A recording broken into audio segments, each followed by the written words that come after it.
Hey, what's going on, y'all? Welcome back for another great episode. We are joined by my good buddy, Mr. Tyler Forbes of Massachusetts. This is all about his latest success that he's had in Massachusetts on an absolute giant and such a great story. You guys are really going to enjoy this one.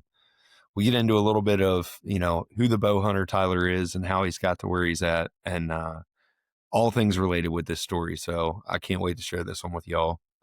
Little news update. We are announcing our giveaway today. So make sure you guys go check us out on social media. And I'm also going to, I'll let the video kind of speak for itself. But just so you all know, you'll have to like the post and tag a couple friends below.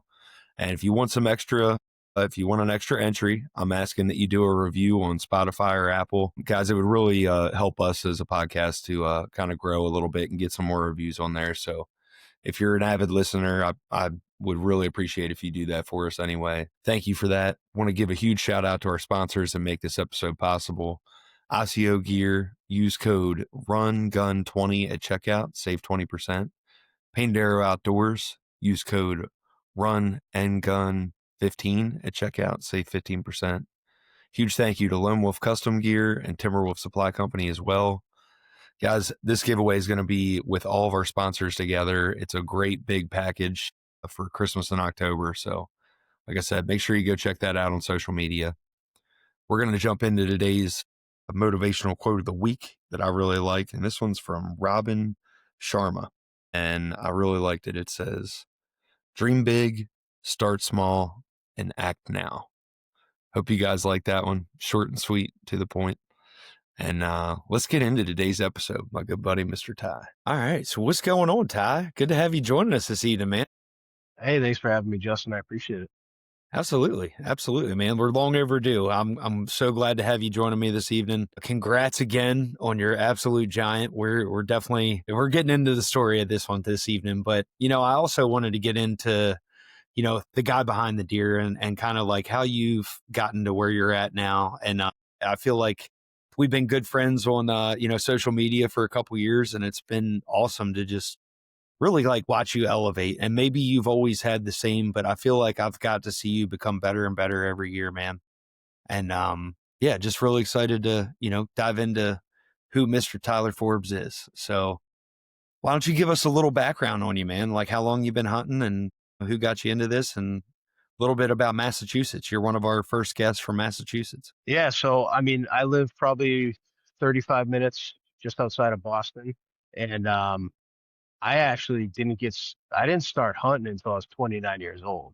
So this Okay. is actually this is only my seventh year bow hunting, and strictly bow hunting. That's what I love to do, and um, the whole story around that was I didn't meet my father until I was 29 years old. So I never had a fascination with hunting. It was just something I never did. I was more into sports and playing sports in college and the whole nine yards. And through some family drama and whatnot, in my life growing up, it led me to my dad at the age of 29 years old. And he's an avid hunter and a trapper and a fisherman.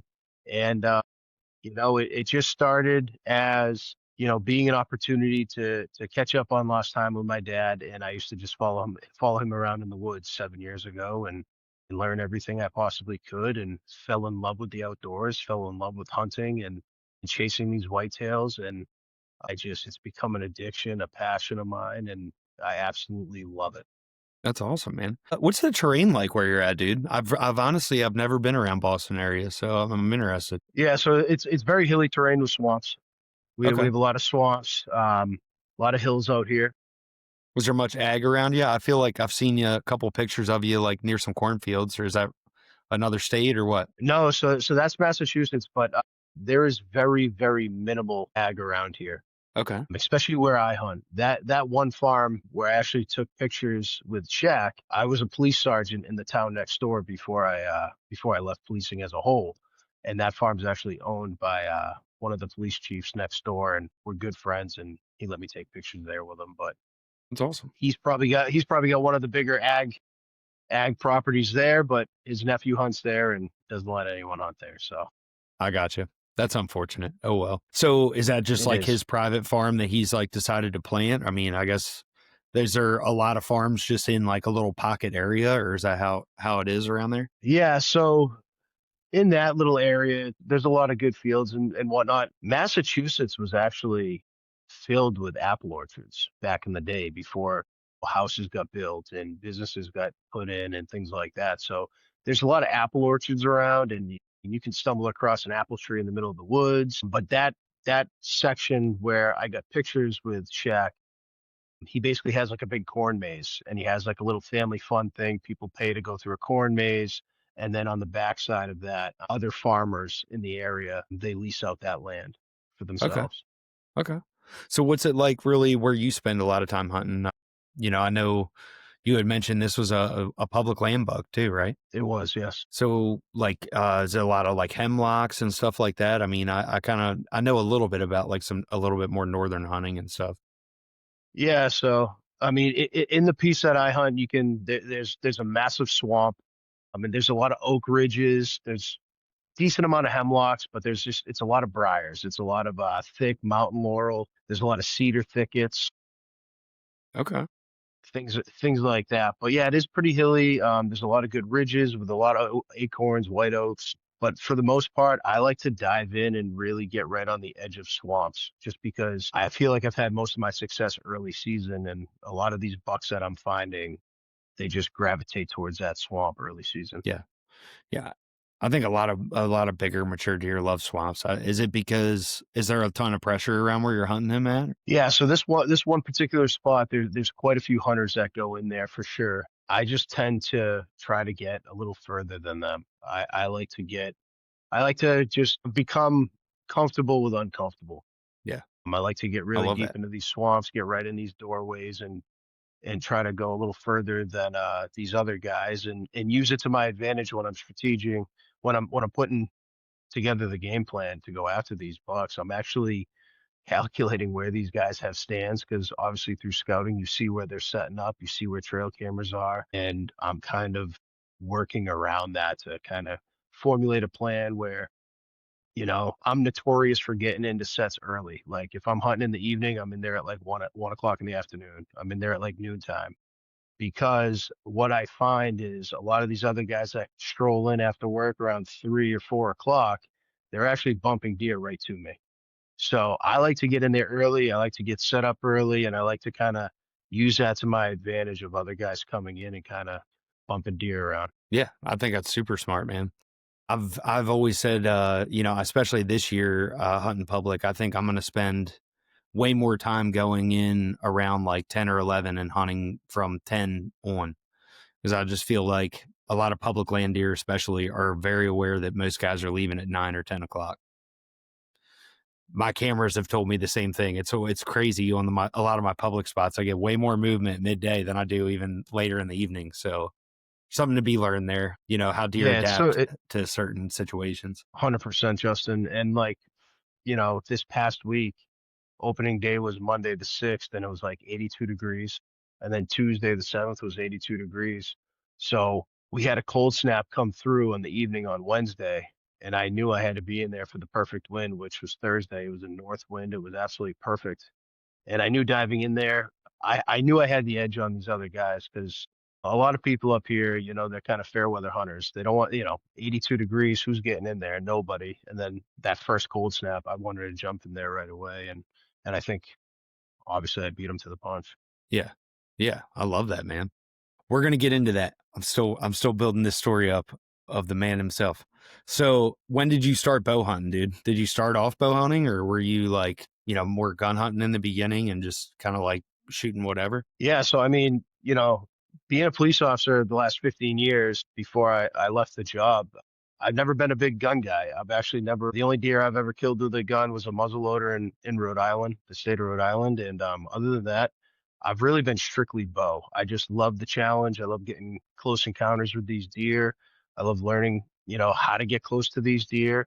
And that's really what, I started out doing with my dad. My dad's a bow hunter, and he gave me, there's a bow actually behind me. It's a 2005 Bowtech Tomcat, and that was the first bow I ever had and I ever shot, and it was from my dad, and that was the first bow I used to kill my very first deer. my first Yeah. few deer. Really? That's awesome, man. You don't really hear that many stories about guys getting into bow to just strictly bow hunting right off the bat. So that's really awesome. Now, when like he got you into it, was he taking you scouting? Like, how did your dad hunt? My dad's one of those, fill the freezer type guys. He's Okay. not out there really looking for, anything in particular. He just goes out there to just soak everything in and enjoy it. And he certainly showed me, what scrapes were, what rubs were, and, how to use thermals and wind and things like that. But he's, very old school and just kind of had his wooden stands in the trees and just kind of it was our way to just, I just went in there with him and kind of hung out. And that first season I actually hunted, I had no intentions to even shoot a deer. I wanted to experience what it was like to be in the woods. And I think that's how I learned so quickly and I found success quickly is because that first season, I just sat in a tree and I soaked it in. I learned these deer move, I learned how the deer moves. I watched how they fed, I watched their demeanor, and I think that really kind of it just made me love it. Like I just fell in love with, you know, watching these deer and just everything about them. Yeah. No, that's really cool, man. And I think you being, at that age, just getting into it is even better because you got your wits about you. You're able to pick up on stuff way quicker. And also just, I think being able to just step back and not put the pressure on like, I gotta, like, am I going to shoot this one? Like you really got to immerse yourself in like learning more from the deer and deer hunting. And like, I think that's really cool. And you don't really get to experience that unless you have a good mentor. So that's incredible, man. Good way to get into it. Now, when did you really adapt, like becoming more of a mobile hunter? Like when did you kind of bring that into your hunting? Well, it's actually funny. I actually never had a fixed stand. I mean, I have fixed stands now, but when I first started, my father gave me that 2005 Tomcat, and he gave me this like 30-pound old steel climber. Okay. So I was just lugging around a climber the first 2 years like a madman, just using that climber, sweating on my way to the tree, sweating on my way out, and just really I really had to focus on the wind and the thermals and whatnot because I was so tired and sweating lugging that thing around. So I feel like I've always been kind of mobile. Like I don't really enjoy sitting in the same tree every sit. It's not really what I like to do. I like to pick a tree, pick a set, and that's really for the possibility of a kill set, that day. I don't really like sitting in the same area numerous times. I like that. Yeah, I was the same way, man. My dad was a huge climber guy. We sat some ladder stands when I first started, but like it was pretty much all mobile. Like as soon as I was able to start climbing a tree, and yeah, I don't miss it. I mean, I do. The climber was good. I do miss the climber sometimes, just how comfortable they were, but I don't miss the noise and the weight. And I used to, man, my dad was that guy that would like pack a giant backpack with every freaking thing that you could ever imagine, and he ingrained That's that my in dad me. too. Yeah, and I'm like, dude, why do I really need all this shit? No, you know. So lately, I just started losing this and improving my stands, and I just nerded out on that. And I kind of fell into saddle hunting when I really got into like a hang and bang style, and just ran with it, man. I don't know, it just met my style really well. So, are you what are you running nowadays for your mobile setups? I know you run a couple different options, don't you? Yeah, so for my longer sits, I usually I'll go in with the Alpha Sticks and the Patriot platform from Lone Wolf Custom Gear. But when I really want to move around and really get in on a pinch or get into a really thick spot, I'm just using the compact sticks with the fixed platform from Lone Wolf That's awesome, saddle man. hunting. Great combo setup. I love that. That fix is amazing. That thing is so tiny. You can get it in nearly anything. That's my like, I got to hunt this one tree, whether it's this big or whatever. If it's a big pine that I can just climb up and have a platform for, it's been a great little tool to have in the arsenal. Yeah, I absolutely love it. Yeah, I like that you're versed too. So, you just kind of pick what you're doing for that mission and change your setup accordingly. I Yes, got you. I correct. got you. Sweet, sweet, man. Well, like let's get a little breakdown. Like how's like the job position been? I know I feel like a lot's changed for you, here recently this year. why don't you get into a little bit of that? And, I love hearing, stories of family guys like yourself. And, just I selfishly, I know a little bit of this background story and I just wanted you to share it with, some of our listeners, man. I like that stuff. Yeah, so I mean, like I already said, I met my dad later on in life. So I didn't have the greatest childhood growing up. Kind of manipulated by my mother quite a bit to hate my father, and I didn't even know my father, and that's kind of how I grew up. So I always grew up with kind of, that chip on the shoulder, like I had a father out there that wanted nothing to do with me, and that wasn't the case whatsoever. And it took me going down kind of a dark path in my life, just kind of with, depression and mental health and stuff when, dealing with the drama with my mother and my family and just kind of always feeling like I was that middleman. I always felt like I was the middleman. It was up to me to make the family perfect. And it was never going to happen. You know what I mean? So it took one night, my wife was just like, you need to find your father. Like you need to get his side of the story. You need to see what's going on and send him a letter. So being a police officer, I knew his address and whatnot.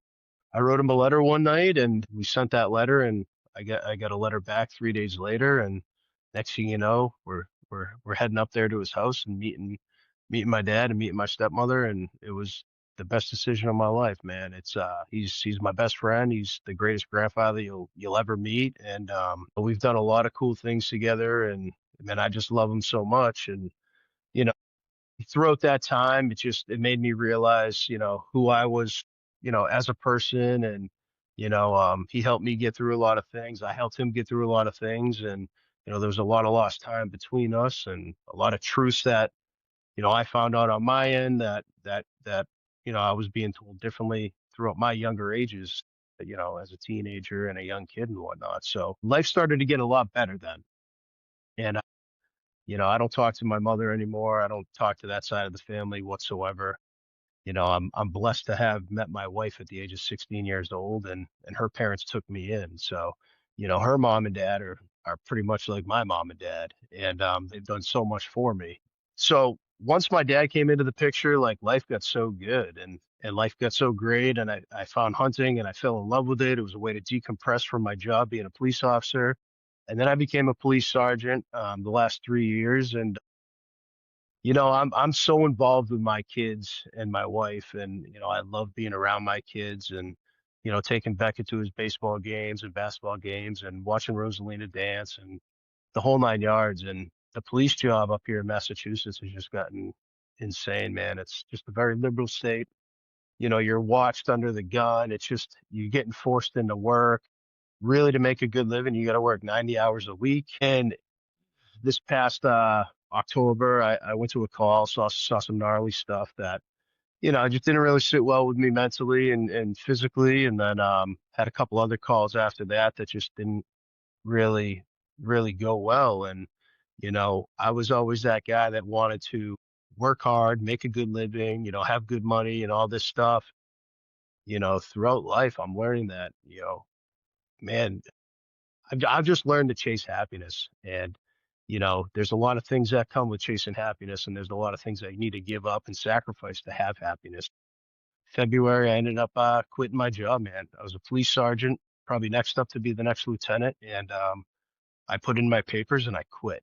I quit in February. I needed to just reset. I wanted to be around How my did that family feel? more. Yeah. It was How did that scary, feel man. for you, It man? was Yeah, it was scary. It was scary. I've been a police officer since I was 21 years old, but I've gone through so much in my life that um, I felt like it was kind of an easy decision. I was already kind of in like a good place, at home with my family and everything. Like everything was great, but professionally, I was just not happy. I hated going to work.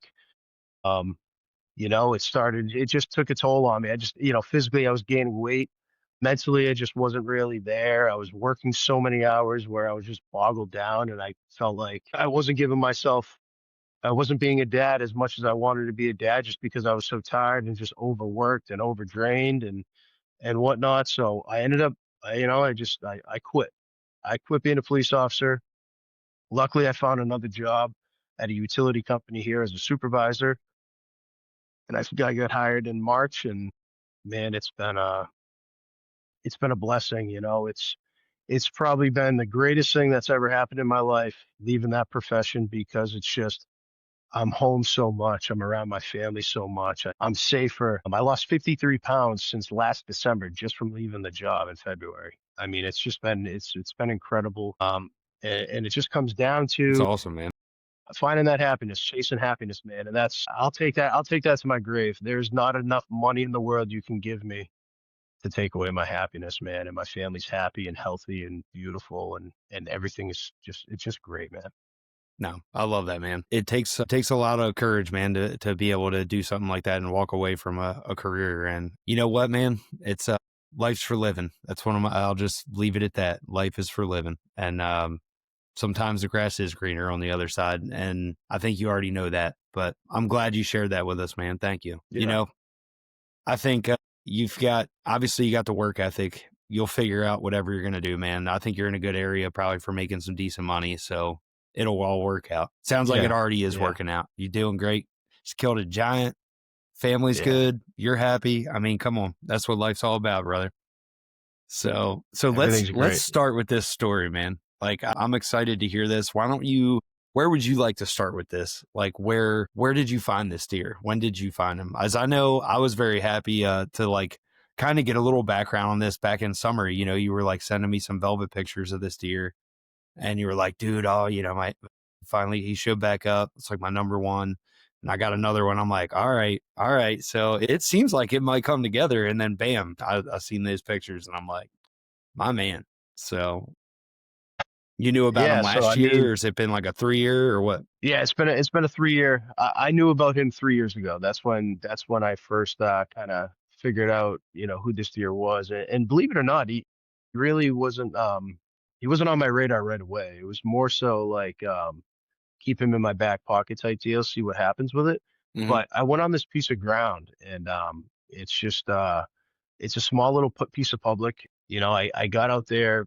We had a snowfall. It was probably like 2 inches of snow, and I told the wife, I'm like, hey, I'm gonna go get some exercise and do a little shed hunting and get some fresh air. And I remember going out there, and the first shed I found was actually shacks on this piece of property. And I'm like, it's a nice little it was just a 4 point side, left side, but he had some really cool character on his brow tine. It was pretty long brow tine, and I knew it was a younger deer, but I knew he had some good potential.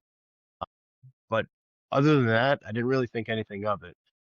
As I'm, walking the property the rest of the day, I ended up finding three more sheds that were bigger than his, but they were older sheds. They were like 2-year-old sheds, and I'm like, nobody has found these. Like, that right Yeah, there told that's a me good sign. nobody's Yeah, really here. Nobody's right. nobody's really here. You know what I mean? Because anyone, even if you're scouting in the spring or summer, you're going to stumble across this. You know what I mean?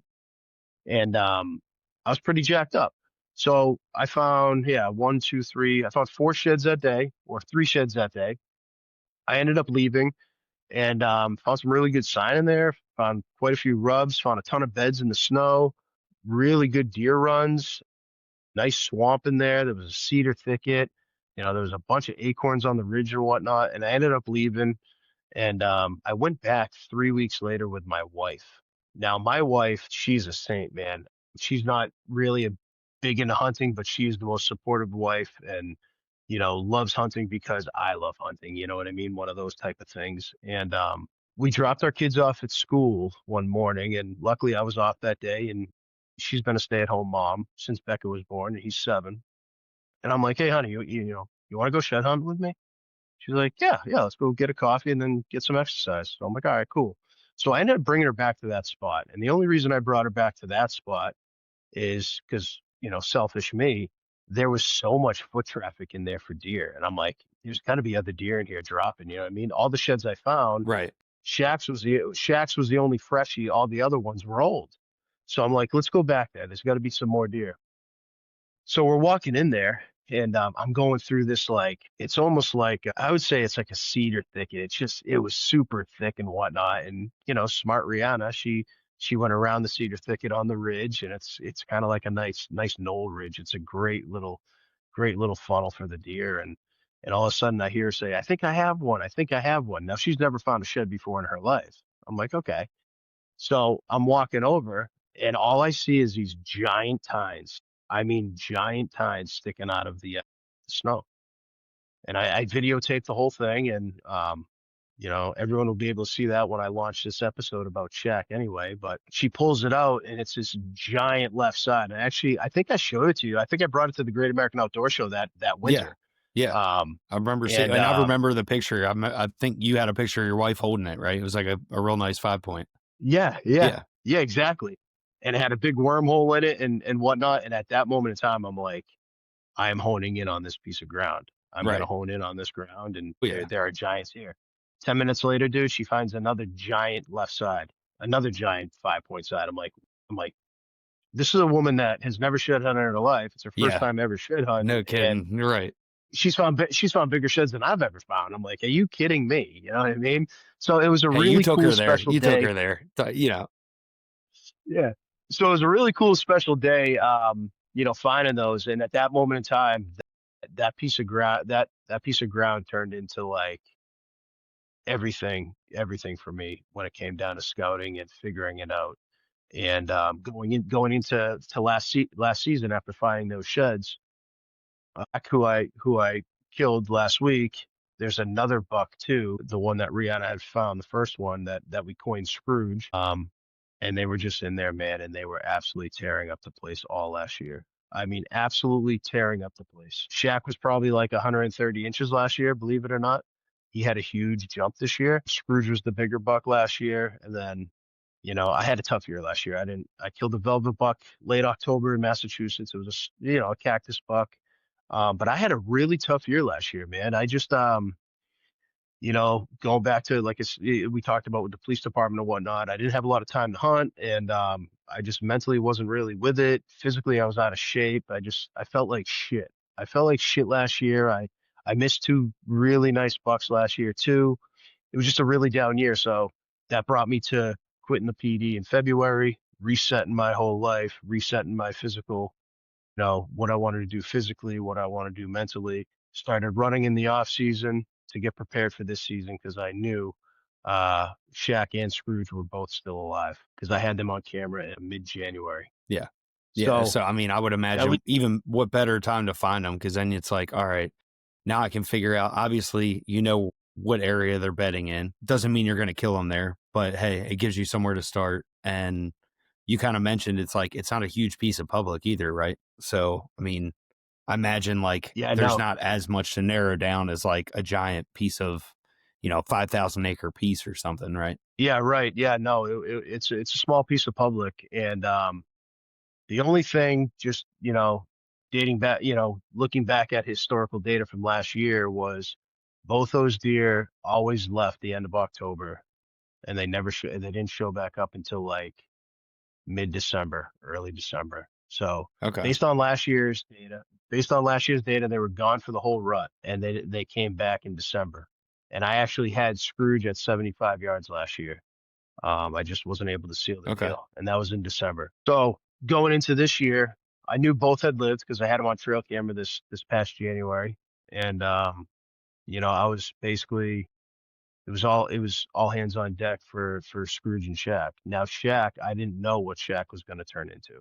I had no idea he was going to turn into a 185-inch deer. I didn't know that. I knew he had potential. I knew he was full of character, but I had no idea what he was going to turn into. My real attention was Scrooge going into this year, the buck that's still alive. That was my target buck. How many And tags then do you get? How many Scrooge, buck tags do you get we get in two Mass? Two? we get two buck tags in Massachusetts. That's pretty Yeah. awesome. Like, yeah, so you Yeah. still got plenty of season, bro. I mean, Yeah. Oh whew, yeah. that's, Oh, yeah. dude, hang on. I'm still speechless. You said you taped him out. He's 185. I didn't want to ask you. It didn't matter to me, but like, holy shit. Yeah. Yeah. Yeah. We I we figured he roughed was him like a out. 180 just looking at him. I was like, oh my God, that's crazy, man. I'm so Yeah. stoked for you. Thank you, man. Yeah, he was 185, and that was being conservative too. Yeah, that's awesome, man. Very conservative. Incredible. Yeah. Incredible. And that's a very rare Yeah. deer for your area, correct? Like, I don't know that much about it. Am I wrong in saying that? Yeah, very rare. Yeah. Very rare. Yeah. Yeah. A 185 in Massachusetts is yeah, crazy. Yeah. That's incredible, man. Well, so all right. So we started off the season, and you're starting into this season now. All right. What's it looking like? You've been building up. You've been working out. You're ready. Your mind's ready. Like, when's season open for y'all? Season opens October 6th. It opened up on October 6th this year, last Monday. Okay. So, I mean, Give me the into the rundown. season. What was your approach to like kill this buck? Like, were you doing mock scrapes? Were you just gonna throw sits Yes. at him? What's your approach? Yeah, no, last year, end of August, September, and pretty much all of October, he was like on a 3-day pattern coming into this piece of public. He loved bedding in this one swamp. He loved bedding in this swamp. I knew his doorways from last year. I knew the doorways he liked to go in with a certain wind. I knew the doorway he liked to come out with a certain wind, and he loved the crosswind. He absolutely loved the crosswind. He always exited out of this swamp with a crosswind, dating back to last year. So this year, based on all my historical data, I set up all my cameras.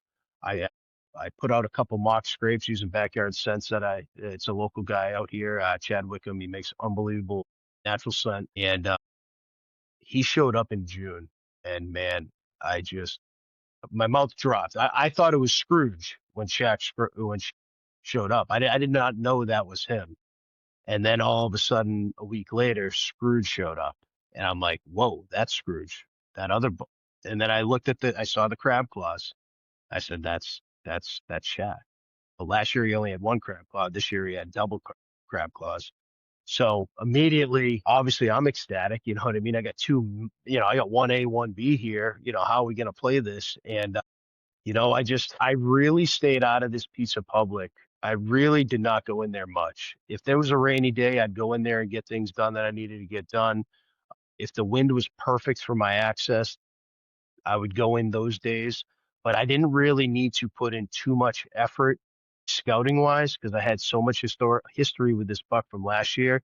And he kind of did the same thing. And he was already starting to do the same patterns in June as well. He'd come in like every 2, 3, 4 days, same winds.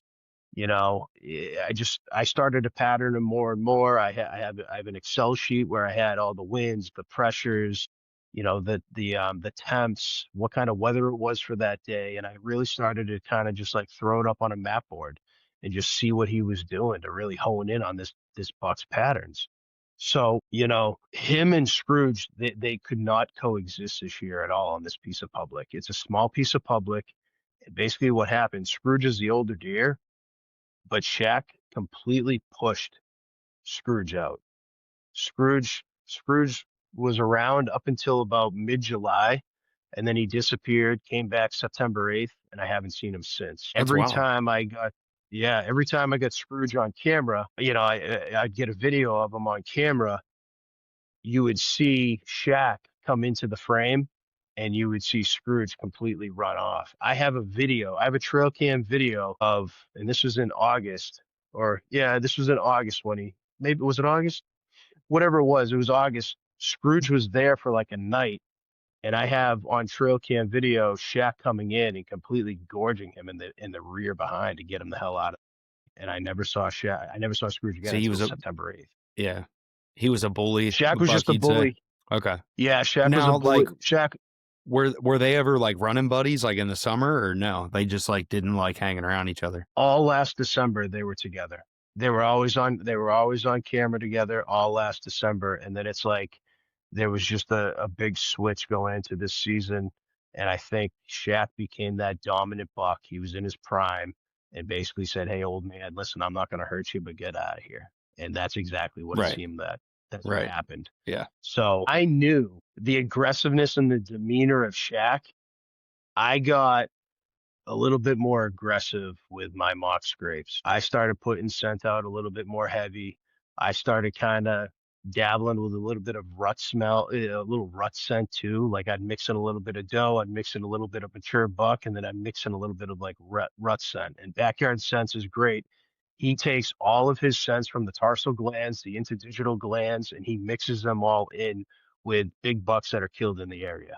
Okay. So I knew I had to be aggressive with with this buck because he was hammering these scrapes every time he came into this area. And I wanted him to think there was someone there to challenge him because I knew time was of the essence. I knew, end of October, he was gone for the rut. I mean, based on last year's history, he was gone. So I wanted to keep him as close to this piece of property. The acorns were absolutely in an abundance on this ridge right outside of this little knoll cedar thicket. And he was always in there like last light eating.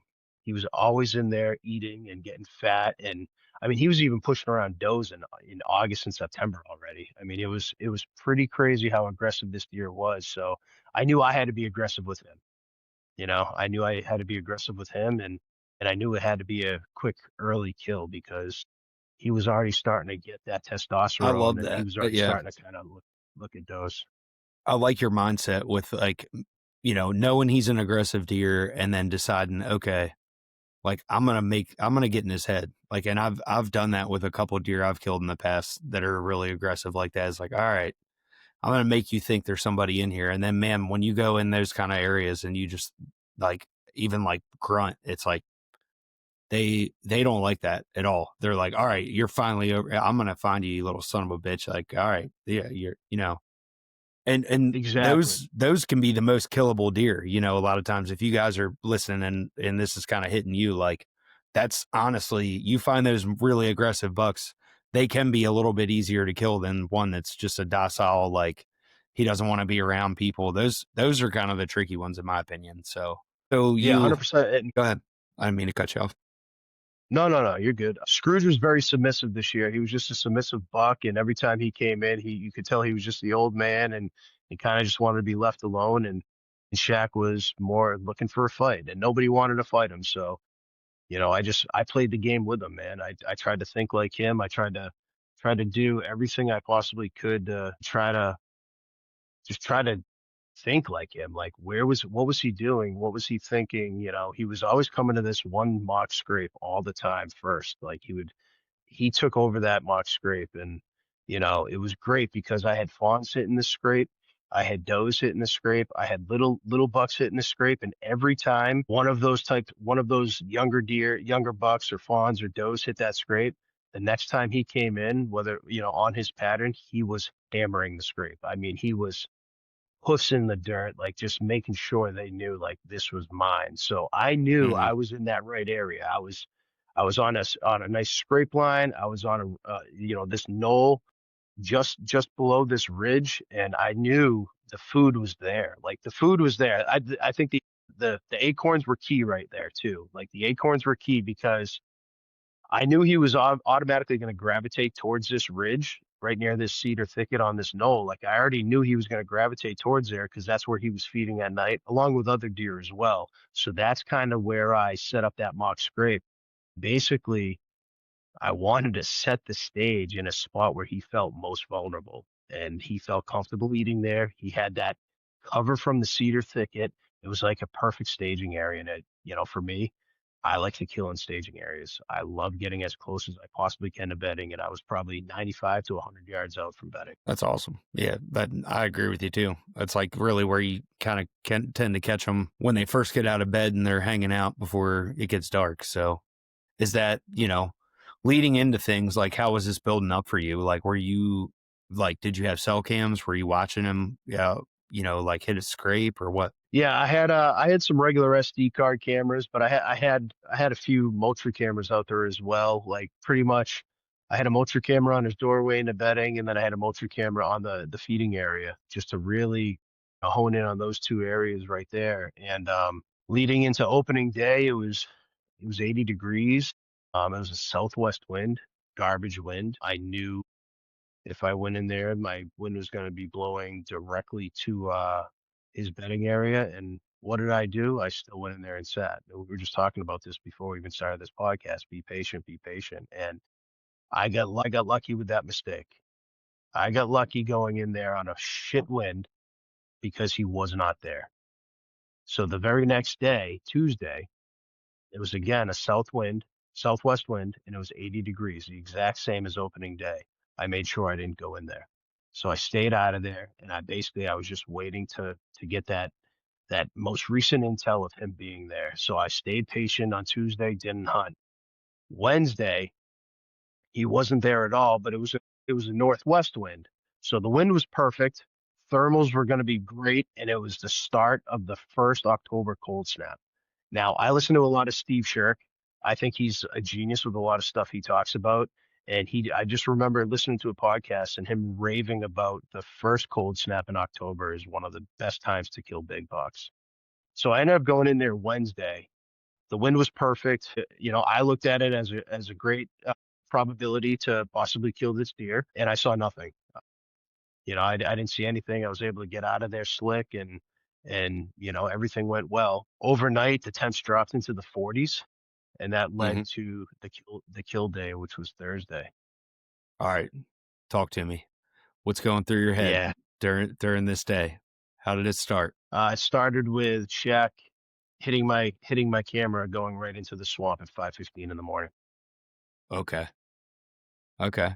So did you know it was going to happen? Like, did you know you were going to get a chance at him? I knew I was going to have a good opportunity. I didn't know I Right. was going to have a chance, but I Right. knew the opportunities. I knew the opportunities were high. I knew the probabilities were high.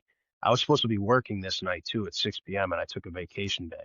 Now, Yeah. if I was still at the PD, that would have never Wouldn't happened. have I happened. would have never been able to get work off. Right. It would have never happened. Oh, I see that Did trail you camera did you picture. lie or did you explain to the boss like, "Hey man, I'm really sorry, but like you're going to find out why I'm taking off." Like, yeah. I pretty much begged my lead supervisor. I'm like, hey, can you just ask anyone in the office if they can take overtime tonight and cover my shift? And luckily, one of the other supervisors was able to work. So I was jacked up, and I made that call at like 7 a.m. So I called Justin Barnes, who's one of my one of my good guys on Tall Pines Media with me, and Joey Saka. We're all really good friends, and I sent them the picture, and I'm like, dude, he's there.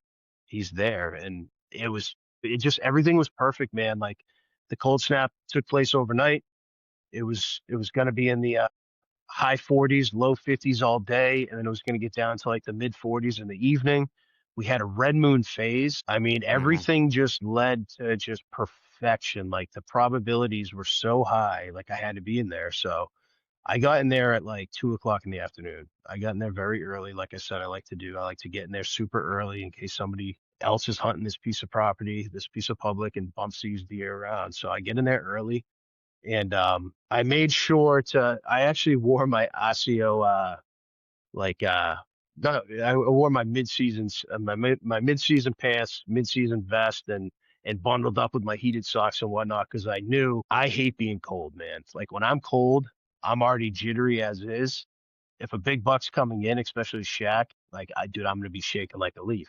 So I Mhm. made sure before I even went in there, I made sure I was dressed so I could be super warm in that stand, in that stand for that long sit.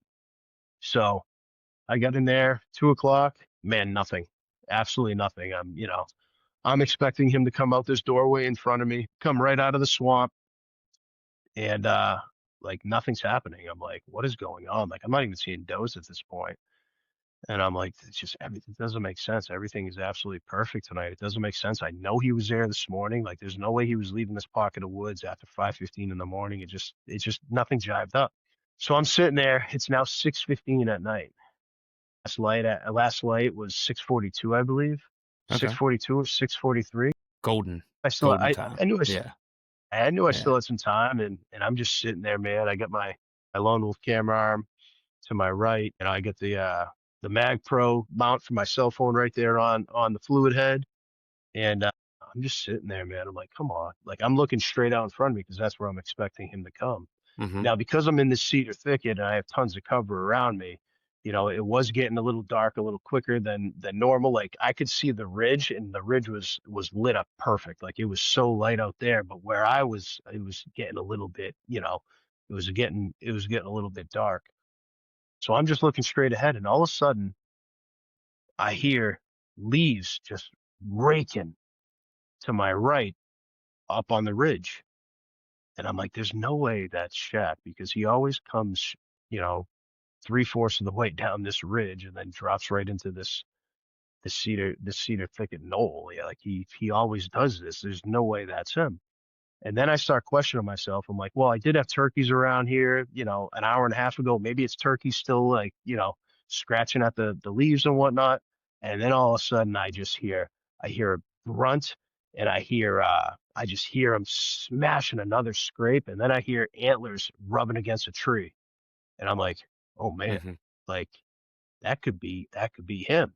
Now I still have no visual. I can't see anything. All I'm doing, I can just hear. I only hear anything, and I always, if I'm not wearing a baseball hat, I actually had my my Osceola winter hat on, but I always flip the ears up. I always, put it up over my ears before last light just so I can hear, because it's just you want to you want to be ready for anything.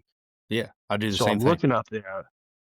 Yeah, so I'm looking up I'm trying to look out of this thicket, and I'm looking up this ridge, trying to see what's going on. And I'm like, I was this close to like grabbing my grunt tube, and that may have ruined it for me. So I just at this point I just stayed put, man. I just panned my camera over. I zoomed out the best I could in case a deer comes down the ridge. Try to get it on film. Like I wasn't, it's just I wanted to get something over there on that area. So I'm sitting there at this point. I already got my bow in my hand, hands on my thigh, like I'm ready to go. I'm already shimmying over in my Patriot stand, facing the ridge in case, something comes down. And that was at 6:15. Man, 5 minutes later, 6:20, all of a sudden I just see this monster body walking down the ridge right to this cedar thicket. Like just walking right down the ridge slowly. I'm like, is that him? Like I couldn't really see a rack. And then all of a sudden he stops. And he's probably like 35 yards away from me at this point. He just stops, and his head's going like this, turning left and right. And then his nose goes up, and I'm like, whatever deer this is, he ain't smelling me because my wind's perfect. It's just a heavy north wind blowing right behind me. Thermals are dropping off the back of the knoll. Like I could not have been in a better situation.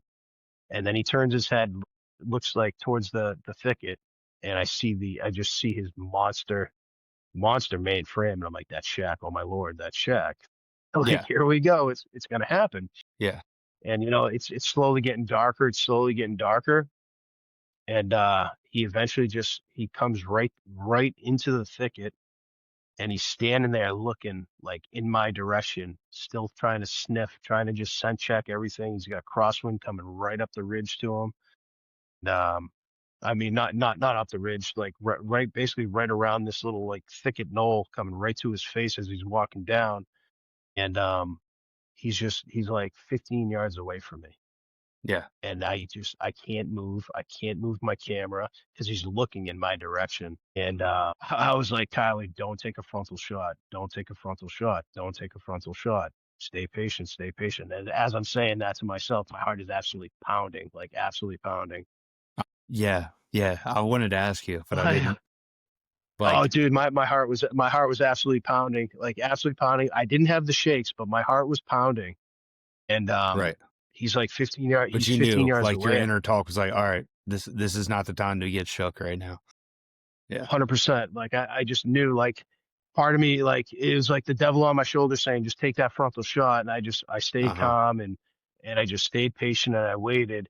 He walked in a little closer. He was at like 12 yards right out in front of me, dude. I'm just sitting there like this, not moving 1 ounce. And he's in the frame of the camera. All you can see is his upper back and his rack. And he ends up turning broadside, and then he looks up the ridge where he came from, and now he's quartering away. And at that point, he's looking away from me.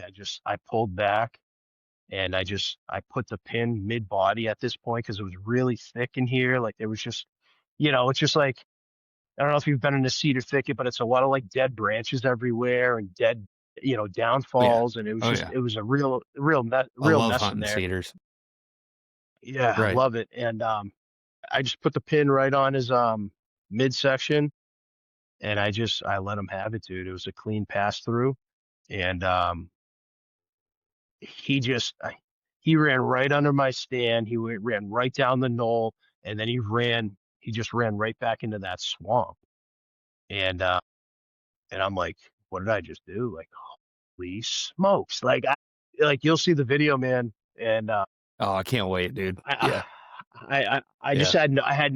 had no words, absolutely no words. I mean, I think I said in the camera a million times, like I need to call my wife, and then I just go quiet for like 20 seconds, and I'm like, I need to call my wife, and then I just kind of forgot to even film anymore or say anything at that point. I end up getting down, and I grabbed my Patriot stand, I grabbed my Alpha sticks real quick, I went over to the arrow, and there was a little blood on the fletching, but it was all guts, dude. It was all guts. It was all guts. Like, I thought it was a good shot, but there were guts on the arrow, so I immediately backed out. I did not pursue where he went. I did not do anything. I just stayed as quiet as I possibly could, and I backed out and I walked along the swamp. And when I did that, I think he may have heard me because I heard a little bit more crashing as I walked out. Got back to my house, called Justin and Joey and talked to them about it, and sent them pictures of videos of the arrow. And I wasn't sure if I wasn't, he was quartering away, so I wasn't sure if it went in, hit a rib, and then ricocheted and went out the gut. You know what I mean? Like, I was like, oh, maybe he's dead. Hmm. But then I'm like, well, it could have just been a clean pass through the gut. And I mean, I'm using precision archery arrows. I mean, the setup is unbelievable. I was using Sever hybrid 2-inch cut in diameter broadheads. So I knew if I Yeah, hit which gut, is he had great. Yeah. Yeah. two massive holes in them. And Right. I And he's knew quartered away. So even if you hit him back, you had to catch at least like a liver or lung or something, I'd imagine. exactly. Right. Um, Yeah. yep, exactly. And we're in the middle of that cold front. So overnight it dropped down to 28 degrees. So Oh, I even made the better. decision to, yeah, I made the decision to just, as hard as it was, everyone wants to think they make a good shot, but the reality is it's bow hunting, man. We make mistakes, and things happen that are, out of our hands and out of our control. So I ended up just having the worst night of my life, sitting on my couch all night, and I gave him 14 hours. We went back in there at 9 a.m. And I'm so Hmm. glad we did this. As Justin says, he's like, it was a veteran move, a veteran move. We gave him plenty of time, 14 hours. It was cold. I expected him to go to that bed and just stiffen up and hopefully die there. We go back in there, man, and it was blood the entire way. 900 yards. He went Whoa. 900 yards. So I think when I was walking out, I was trying my best to get out as best as I could, but I think I might have bumped him a little bit as I was trying to get out of this piece of public, and I think I pushed him in the swamp a little bit further. But yeah, he went 900 yards, but it was a blood the entire way. We get into this wallow, and he actually left the swamp and ran down another ridge and went into this wallow, and we get down there, and I was super discouraged at this point. I mean, 900 yards, that's kind of far, and Yeah, I I was can imagine, man. I mean, but that's a yeah, it giant felt like, deer too. Like his body was right. enormous, wasn't he? Yeah, he was 264 on the hoof, and he dressed at 211. Yeah. Yeah, exactly. Like, Yeah, dude, they're a tough animal. That's not just shooting a doe. yeah, exactly. So, we were following the blood, and I'm getting discouraged, and we lost. Me and the family lost our dog a month ago, and it's been a really tough month losing him. And he was my best friend. He was like a child to me. So I remember just walking down this ridge into this wallow, and I just said a quick prayer. I'm like, hey, Mace, I'm like, I used to love going to the woods with me, a little Boston Terrier. And I'm like, come on, Mace, bring me to him, buddy. Bring me to him. My buddy Chris, who was with us, he whistled. And when he whistled, I just started, like, my heart started beating. Like, my heart was beating really, really fast. And then Joey goes, "We got more blood. Oh, we got blood." And I remember I walked right down to that wallow, and there he was, man. His back was up Oh against man. the log, and he was looking up the ridge. So he died in that bed right there, and no coyotes got to him, nothing like that. He was so smart, man. Like, he was so strong and so smart of a buck that he knew he wanted, like, and it makes sense where he went was a spot that I had no idea he liked to bed, and it makes sense. It, like, where he was absolutely, he was untouchable where he died, and I think that's why he was on that 2, 3, 4 day pattern. I think he spent more time in the area where I found him compared to where I actually shot him. Yeah. That's incredible, man. Yep. Oh, dude, I'm Yep. like, and I love this storyline too. Like, I mean, I feel like I was just like there and a part of that, man. I mean, I can't like imagine it's a deer of a lifetime for anybody, especially where you guys are. I mean, it's like, what went over you when you walked up to him, man? Like, were you sad? Like, did you want to cry? Did like talk to me? Man, I was just so overwhelmed with joy, man. Like Yeah, after having such a bad year last year and just working so hard this off season and just making the right decisions with, family decisions, professional decisions, and then to lose my dog and losing my dog unexpectedly at that. It's not like he was old and ready to go. Um, Man, it's so hard to put into words. Like I still yeah, get warm and fuzzy. I still got goosebumps on my arms right now. I get goosebumps and it just shows that it's so, hard work, relentless grind, just always having to, yeah, want to learn. It pays off. It really pays off. And and it's kind of cliche for me because, growing up as a young kid and the life I had and the failures I've went through in my life and never giving up and always standing on my feet and always moving forward, moving forward like a wolf, like we say on the lone wolf team. And it's just that's me, man. Like yeah. that's how I've always been. I've never really given up. I've always moved forward, and this was meant to be. 100%, it was meant to be, and it was a very special moment. I can imagine, man. I love the kind of adage to kind of add on to, what you had. It's like God will give every bird a worm, but he doesn't put it in their nest, And you put a ton of effort in, you did everything right, you scouted, you got to really learn that property. And I mean, it just goes to show, man, like, anybody can do this stuff, but you got to put in the work and you got to put in the effort. And I'm just so pumped for you, dude. Like, that's a amazing story, Yeah, amazing timing, in your life to kind of bring some joy and happiness into it. And just a great like culmination of like all the years that you've been bow hunting, and to have something like that, man, it's just incredible. I can only imagine what the future holds for you too. Like, and the lessons that deer, it's really hard. I look back and it took me a really long time to like learn from some of my successes, but man, like really try to like learn from this one. I feel like I learned way more from failure than success, but I feel like there's a lot you can walk away with in that journey that you had with that deer. So moving forward, that deer right there taught you a lot to help you kill a lot of other really big mature deer. So now I ain't saying you yeah, go killing absolutely. 180 every year. I mean, it could be a long time, buddy. I hope it's not, but that's incredible, man. And I mean, so is Yeah, Grouch and still in the picture? Or is he gone? yeah, no, Go I ahead. mean Scrooge hasn't shown back up. Yeah, Scrooge hasn't he hasn't shown back up yet, Scrooge. I but called him Grouch. My I bad. hope he does. Knowing I kind of like that. That's a cool Yeah. name. That may be my next book, Growth. But Yeah. no, Scrooge. Yeah. He hasn't shown back up since. He hasn't shown up. He hasn't shown up since. But I think he will. He might now. I think Uh he'll huh. mosey back in. I've learned they're just like bass, just like fish, man. Once they get on those beds and like that bed's available, he'll probably take it right over. Yeah, I think he will too. And another thing I wanted to say too is like a lot of people will say like, how do you have time to do this? Like, do you not work? Do you not do this? It's like, man, my life is family first, and then I work and I hunt. I don't go to bars. I don't sit at bars. I don't go to, I don't really go to a lot of friends' house. This is my life, and it may seem like a very boring old man life at the age of 36, but it's the best life I've ever made for myself, and I'm very content with it. And I just love hunting, and you know, and that's why I can put so much time into it and having a supportive wife and my Yeah. kids and No, it's that's amazing, why, man. you know. Yeah. No, I love that, dude. Well, I'm super thankful for you joining us and sharing this story with us, man. I'm honored to have you.